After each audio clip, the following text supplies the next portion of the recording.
Hi friends, అందరికీ నమస్తే. ముందుగా అయితే ఈరోజు పచ్చెనగపప్పు వడ అయితే వేసుకోవాలి. వడ వేసుకునే ముందు ఎలా వేసుకోవాలి ఏంటని చెప్తాను చూడండి. పచ్చెనగపప్పు వడ వేసుకునే ముందు శనగపప్పును అయితే మనం అయితే మినిమం ఓ 2-3 గంటలు అయితే నానబెట్టుకోవాలి. దీన్ని చూడండి,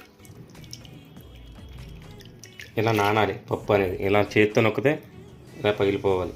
లేదంటే మళ్ళీ మనకు వడ అయితే మాత్రం అసలు బాగోదు. దీన్ని కూడా ఎలా ఆడాలంటే చాలా బరకగా ఆడాలి. దీంట్లో లైట్గా ఒక అల్లం, అలాగే పచ్చిమిర్చి ముక్క వేసుకొని బరకగా గ్రైండర్లో అయితే ఆడేసుకోవాలి.